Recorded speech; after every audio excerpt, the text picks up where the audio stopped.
Is up, everybody? Welcome to another edition of the Fatboyz Dynasty Podcast presented by the Fantasy Holics Podcast Network. I'm Bo. That is Brant. Usually I wouldn't start the show out like this, Brant. Usually I'd try to come up with something a little more creative to talk about what's on the docket for the show today. We do have some free agency stuff, some NFL Combine stuff. But first and foremost, man, let's rip it off like a Band-Aid. What the hell's going on in Seattle, Brant? So Seattle, we saw Ryan Grubb get released as our OC because him and McDonald were butting heads about McDonald wanted to run the ball, and he didn't. And now it's looking like McDonald's saying, hey, we're going to run the ball. This is what I want. This is the offense I want to run. DK, you and me have talked about this. I'm not a huge – he's a very talented wide receiver. He's, has all the talent in the world. I don't like his hot head. I don't like the diva attitude in Seattle. That is me as a Seahawks fan. Great fantasy receiver. He was a little inconsistent this year. You and me talked about that. But he's very talented. I just don't like the hot-headedness there in Seattle. I've kind of wanted him out the last 2 years. It'd be interesting to see what we get and how these trade rumors go. I'm expecting there to be a lot of calls. You and me talked about it earlier. The Chargers would be a great fit. A buddy of ours said the Patriots would probably be knocking on that door pretty quick. I think they're going to field calls, but I don't know. You and me talked about how it's so hard to find, a good pick for a wide receiver. And Debo going for a fifth, and then what was the last first round draft pick that was traded? You and me talked about this. Brandon Cooks. You just don't see it. And so we talked about Dallas giving up even more for that no-name guy out of Carolina. Jonathan Mingo. Mingo, yes. Yeah. So I don't think Seattle's going to fall in love with an offer. I would honestly expect this could be lingering on after the draft and possibly into the season of DK being unhappy. I do think a lot of offers will be coming. I just don't know if anything will knock their socks off. Tyler Lockett, I love Tyler Lockett. This was a sad, sad day. I did see it coming out of Seattle. I think McDonald only re-signed him to stay afloat in Seattle, because if you cut a staple in Seattle like that, that's your first Band-Aid rip as a new coach. You're probably going to catch a whole bunch of repercussions there, whiplash from the fans. Lockett is huge in the community, owns his own real estate. He's been Walter Payton Man of the Year. He does community service out the butt there in Seattle. So a lot of people saw this coming. He's a great talent. He's getting up there in age. He's been in the pros for 10 years. I expect to see him probably sign with the Raiders, reunite with Pete Carroll, be that veteran presence in a young locker room that's probably going to be there. And Pete's veteran enough for everybody in the NFL with his age. But I expect Lockett probably to end up there. And as for DK, it's going to be real interesting to see. So I think Seattle's going to do exactly what McDonald wants. We're going to see them pound the ball and focus on the defense. You score 14 points a game, we're going to score 17. That's going to be it. I'm going to say it because I'm going to at least once this episode. It's Jake Bobo time in Seattle.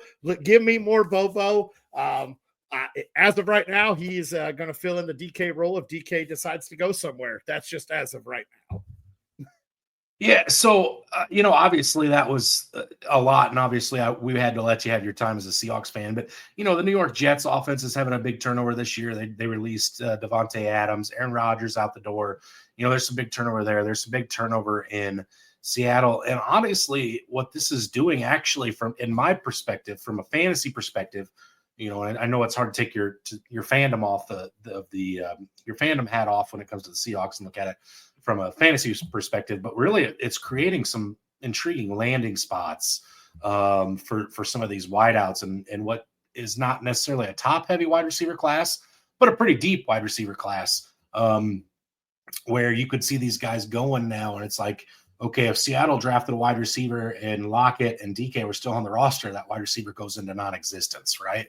Mm-hmm. If Seattle drafts a wide receiver somewhere in the top 4 rounds now, all of a sudden it's going, okay, wait a minute, this guy's going to have some intrigue. Same thing with the Jets. Devontae Adams still in town along with, Garrett Wilson. All of a sudden it's like, I don't really want the third wide receiver in that offense. But the second wide receiver in that offense, there's some intrigue there. So obviously from a fantasy perspective, that definitely has you on the hook. And then also, like what you were talking about with Seattle, if they do go away from the wide receiver position and they become more of a run first team, or at least a more run balanced team, that should make Charbonnet and Kenneth Walker both more fantasy relevant on a routine basis rather than being one versus the other. I think you kind of alluded to it. They wanted to have like a 3-headed punch with McIntyre, I believe it is too. McIntosh. And so I think that what that does is that creates. I don't necessarily think I buy in on McIntosh having any fantasy relevancy barring an injury, but I think you will see both Charbonnet and Kenneth Walker having weekly fantasy relevance, regardless of who you guys play. Yeah, I think McIntosh there in the backfield, he's going to take that little pass catching role. You may see him once or twice a quarter, like he's maybe going to get 10 total snaps a game. But when he's in, it's probably a passing down. Most likely he is a decent pass blocking back. So I expect him to be sprinkled in very, very lightly. And maybe he does have a good offseason, and then maybe we do have a 3-headed backfield, and you and me are approaching that a little bit differently closer to season as some of the preseason and training camp rumors come out. Yeah, and again, what's to say Seattle doesn't add another running back or something via free agency? I'd love to see J.K. Dobbins end up in Seattle just because I think your head would explode. But it'll be something to keep an eye on. And it really, honestly, just adds some layers of interest. Obviously, as a fan, you don't necessarily want to see DK go because of what he does offer when he's on the field. I remember, obviously, different situation with Julio Jones. I love Julio Jones. I will always love Julio Jones. Never wanted him to go to Atlanta, but it did sour or leave Atlanta, but it did sour very bad there at the end with the Shannon Sharp phone call and stuff. And at that point, it was like, okay, see ya, go kick rocks. Let's see what we can get for this guy. And then ultimately it does, at least for me with Julio, it come back and it was a little bittersweet. And I was still want him to retire Falcon and all that stuff. But so it'll give you some interesting different things that you weren't necessarily expecting going into this free agency period in the draft. But anyway, we've spent a lot of time talking about your beloved Seahawks. Had to get it out there. Had to let you go on your little tangent. It's what makes being a podcast host special, right? Because if you want to do it, damn it, you get to do it. Right. But we do have to get on to what we were talking about this episode, which is the NFL Combine. Kind of just a quick glance at some of the winners, losers from this year's Combine. And then we want to touch base on free agency, which the legal tampering period kicks off next Monday, so 5 days away. And then a week from today, we have official sign the dotted line, put the paper to pen. So you tell me where you want to go first, Brant, and we'll go down that road first. Oh, I just flipped the paper over. Let's hit on some of this Combine here. I will be completely honest. I caught bits and pieces of it. I haven't dove into these numbers as deep as I want to. I will here shortly with the rookies and everything else. But I did grab two guys that kind of I was reading in on and kind of intrigued me. And then the news came out today, and this first one that I'm going to say it right now, and this one intrigued me a little bit more, is wide receiver Jaden Higgins out of Iowa State. He's 6'4", 214. He was height and weight compared to T. Higgins at the Combine. They were almost identical. I think the weight was like 2 pounds off. And then he ran a 4.47 40, same as A.J. Brown, I believe it was the comparing. Then he had a 39-inch vertical, which was compared to some of the best top or better wide receivers. This guy's just a big body guy. He has good hands. Doing some research, he's graded roughly not as good in all three aspects, but he is graded pretty close to Ted and also to Luther Burden. His hands, he had like a 2.6% drop rate in college. Like, this guy could be an instant factor, and a lot of people didn't even have him on his boards, and now people are talking this is the second, third round draft pick. This is the guy. If DK's out, I wouldn't mind seeing this guy in a Seahawks uniform. Yeah, I don't know if you caught my reaction to you saying Jalen Higgins out of Ohio State. It just so happens I wrote down my wide receiver winner as Jalen Noel, the opposite wide receiver in Iowa State, who honestly, if I had to say, both of those two are the big winners outside of Marcus Golden, who I'll mention here in just a second. But Jalen Noel, the guy obviously who played opposite of the big-bodied Higgins, 5'10", 194 pounds. So yeah, a little bit of the smaller frame, and that would have been a thing that would have worried me, a little bit more had we not have seen guys like Devonta Smith come in and be successful, and some of these other guys. But here's the stuff that's really interesting to me, Brant. 4.39 40, so obviously very quick for his size, as you would expect. You ready for this? What he lacks in height, he makes up for in vertical. 41.5-inch vertical, Brant.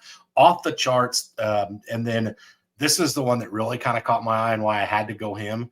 Yeah, he's a little fella. 23 reps on the bench press, Brant. That's more than some offensive linemen get. This dude's yoked. I mean, you're hitting 23 reps at 225. You're not messing around at 5'10", 194 pounds. I can't imagine there's a lot of people in the world that are repping that many times at that size. So, this is obviously not a show where we're going to talk a whole lot about weightlifting.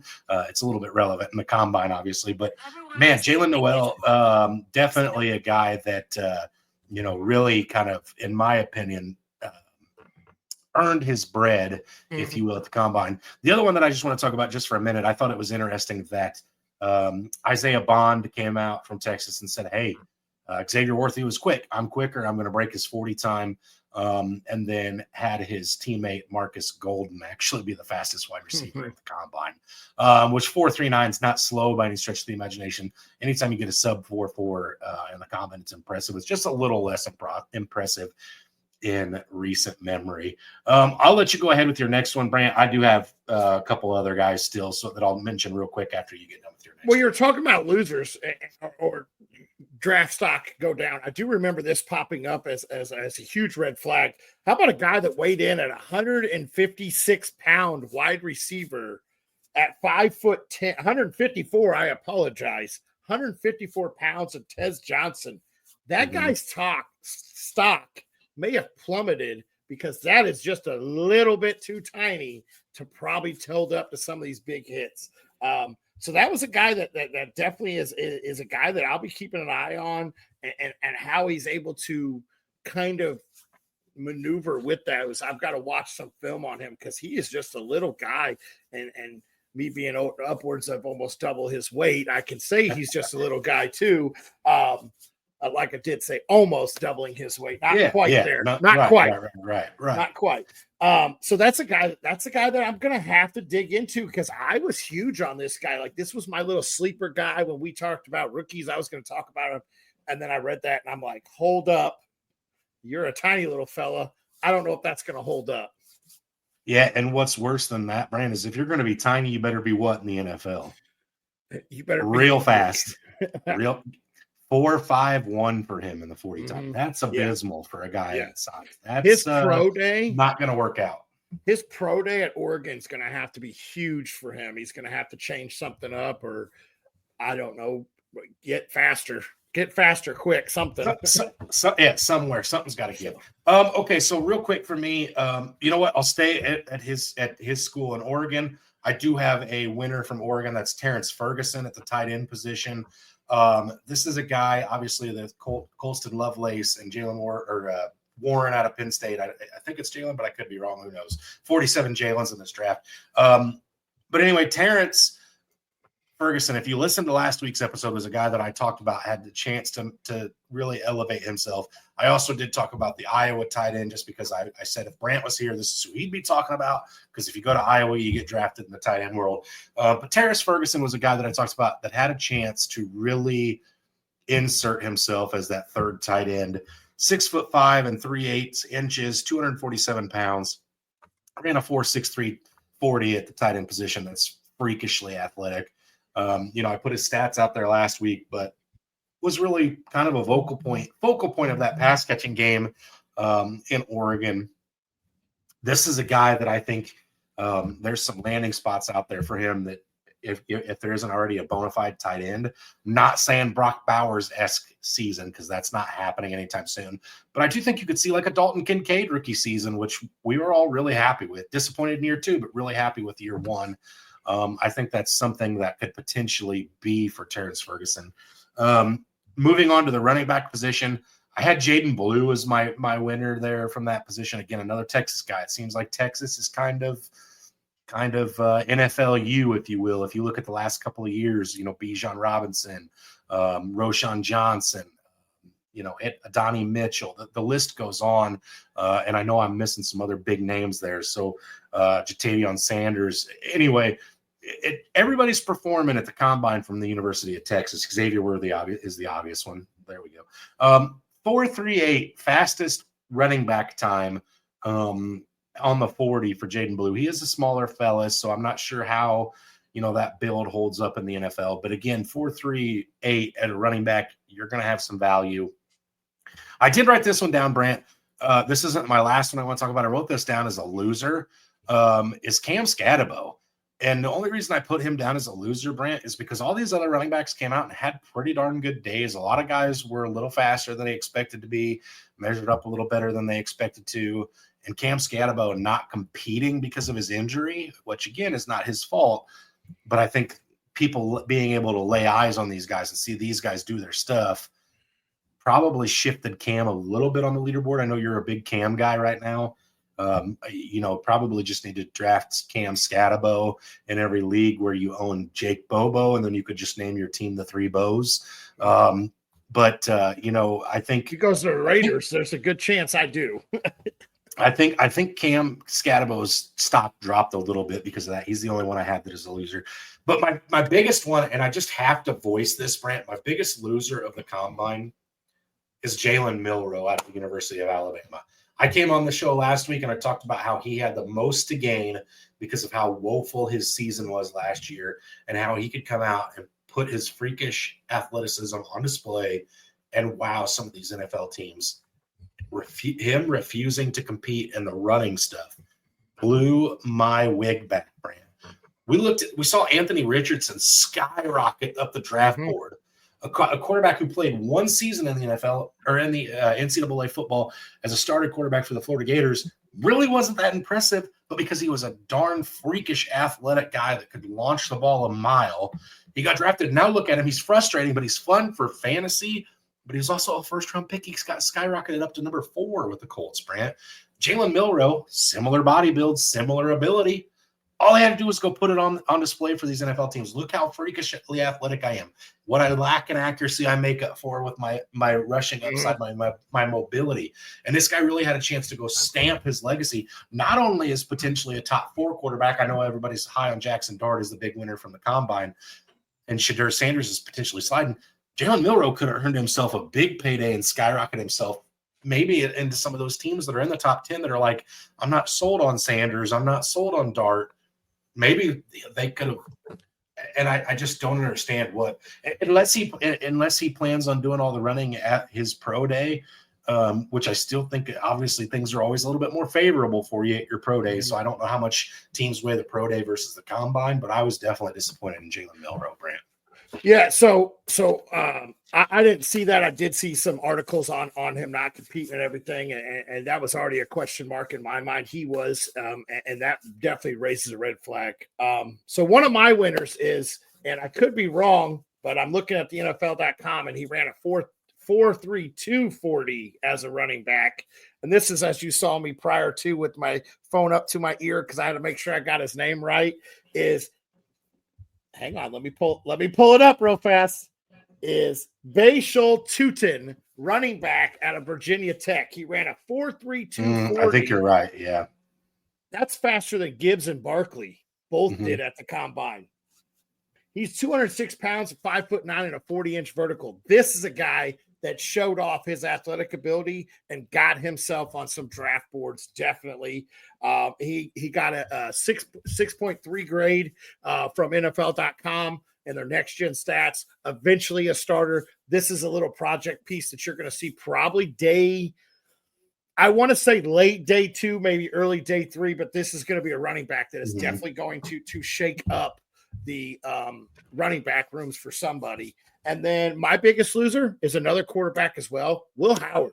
I watched this. This guy, he struggled on the deep routes. He was missing passes. He was missing wide receivers. His velocity and accuracy just plummeted whenever the deep routes came. It was inaccurate. It was inconsistent. This is one guy that could have hurt himself drastically. Maybe he should have backed out of the throwing. All right, so that's kind of our take on the combine. Obviously, there'll be more talk on rookies on this show, much more as we get into the NFL draft season. And obviously we'll talk about some mock drafts from some of the more prestigious folks and what we think of some of their landing spots for the fantasy relevant guys as we get going. But Brant, I think it's pressing concern time. We got to talk about the NFL free agency period. It's too close for us not to discuss it. What I want to do here is I've got some fantasy net relevant names. I don't want to spend a whole lot of time doing this because it makes no difference what we think. It makes a lot of difference what the NFL execs think. But I want to do rapid fire here with some of these guys, and I want you to tell me where their best fit is. One caveat, Brant. I don't care how much you'd love to see it for fantasy. You cannot name the Kansas City Chiefs as a landing spot for these wide receivers, just because I want to get some different takes on some of these guys here and just kind of see where we could make some fantasy relevancy for some of these players.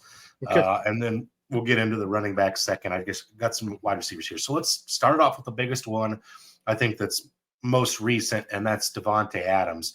Where does Davante Adams play football? Green Bay Packers. You need a wide receiver one. He's been there. He's done that. I would love to see Green Bay give him another chance there. And I would absolutely love to see Davante Adams going into Green Bay. I think that would be a great spot for him.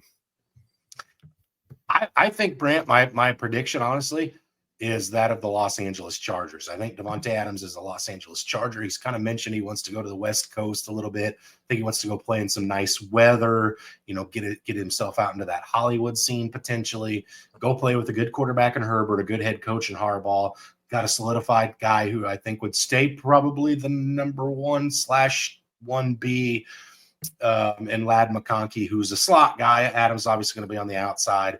Take some pressure off of Quentin Johnston. Maybe he could watch how to catch a football from Davante Adams.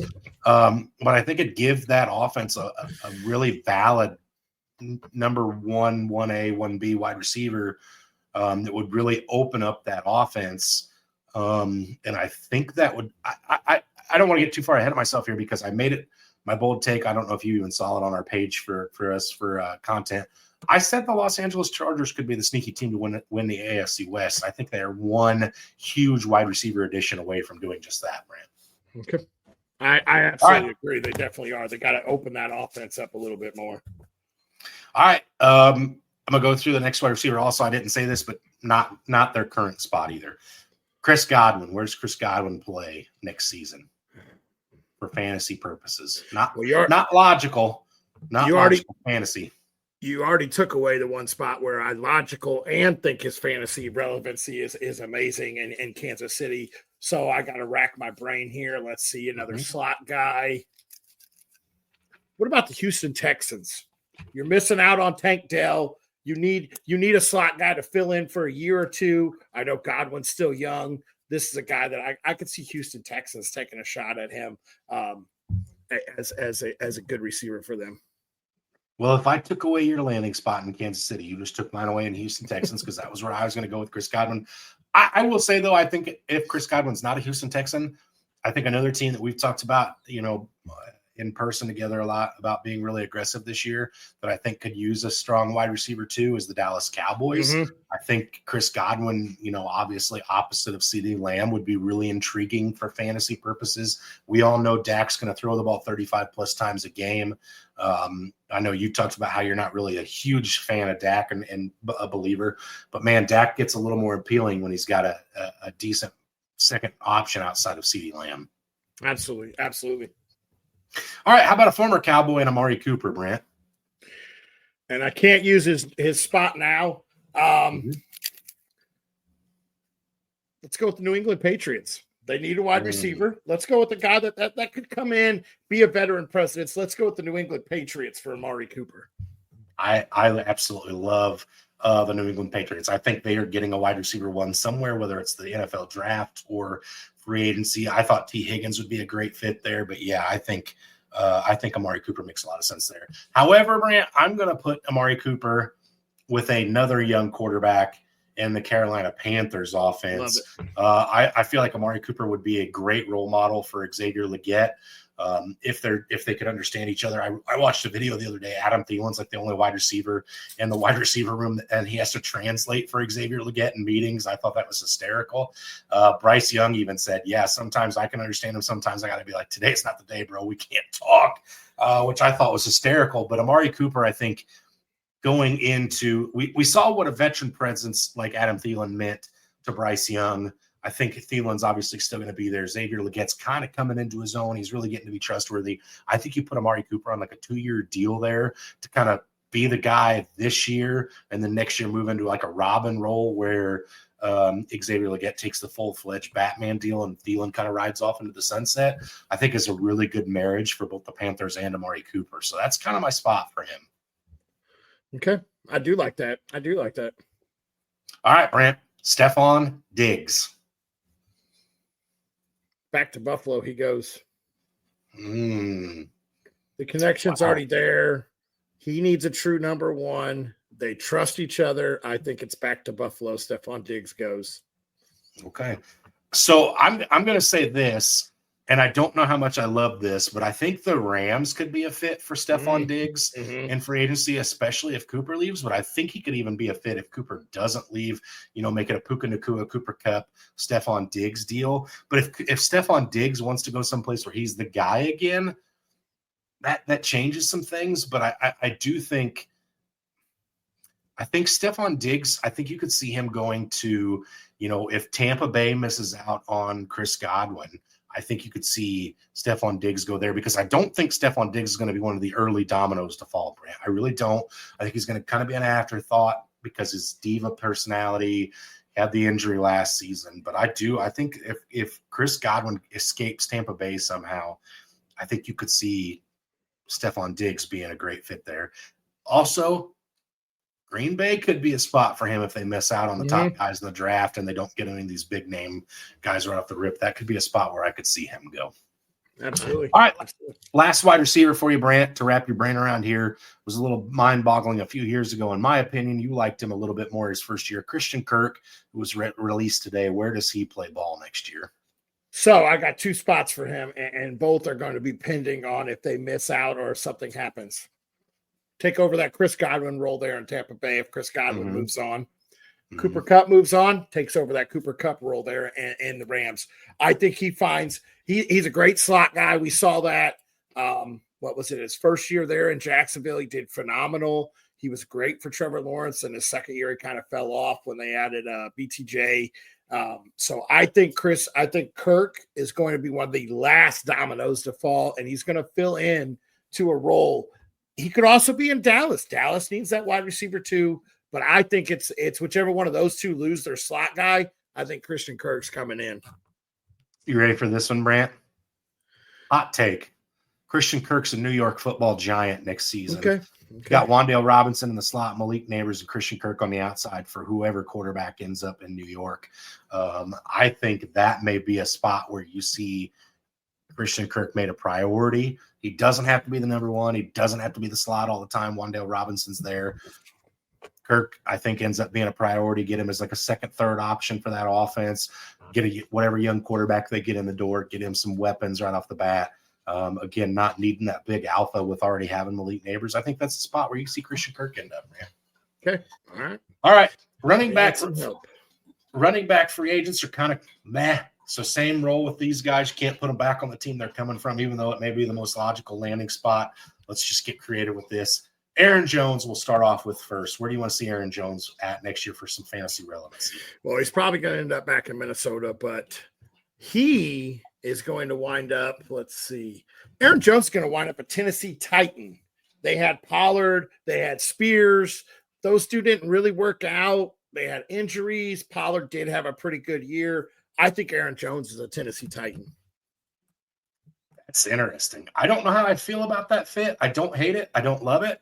I think my fit for Aaron Jones that I think I really like is I think the Los Angeles Chargers draft a young power back and they add Aaron Jones as an early complement who kind of starts the season as the guy and maybe slides to the rear at the end of the season, but he goes and tries to get himself a ring with Devontae Adams in Los Angeles, Brant. What do you think of that?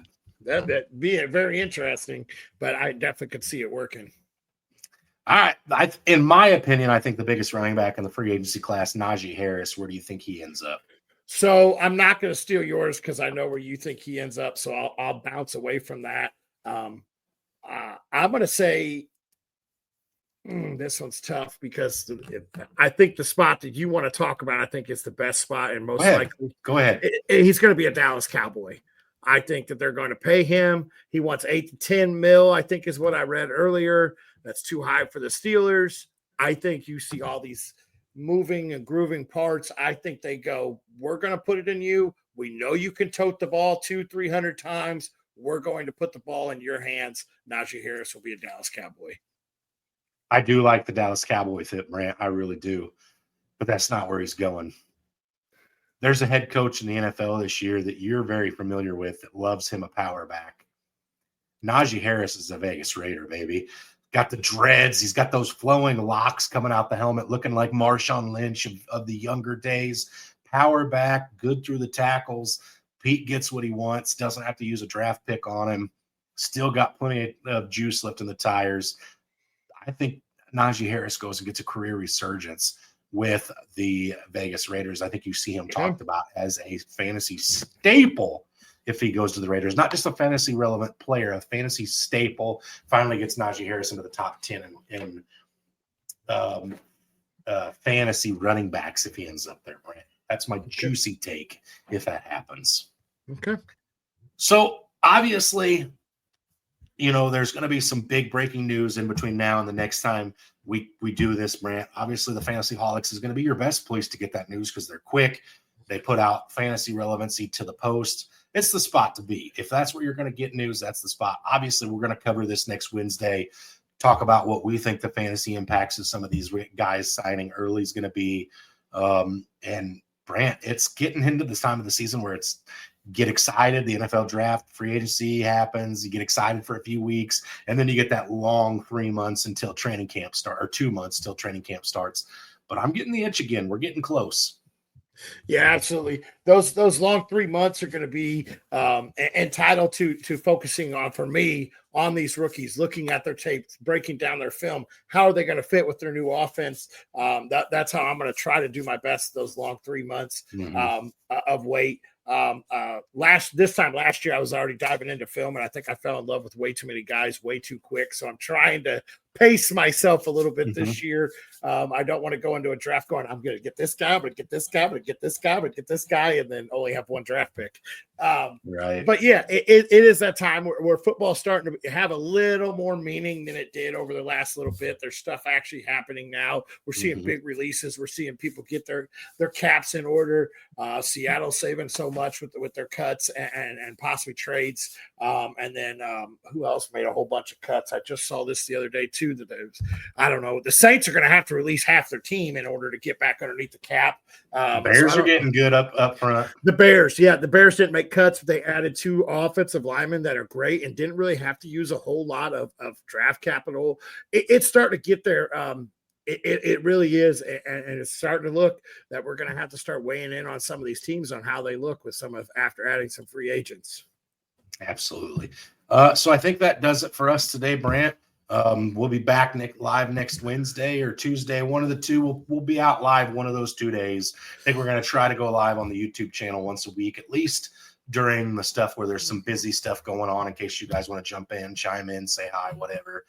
Maybe as things start slowing back down again after the NFL draft, we go back to doing non-live episodes for a few weeks so we can, give our makeup artists some time off. But, I think that does it for us, Brant. So Absolutely. That's it. Thanks for joining in. The Fantasy Holics are working on a revamp of the page a little bit and putting out more relevancies with each one of their posts. But so make sure you guys stay tuned to that. It's going to look a lot better. And make sure you guys check out our new picture that will be posted with this episode. So make sure you come and check out our new graphics. That does it for the Fatboyz. So as always, stay hungry. Stay fat, my friends.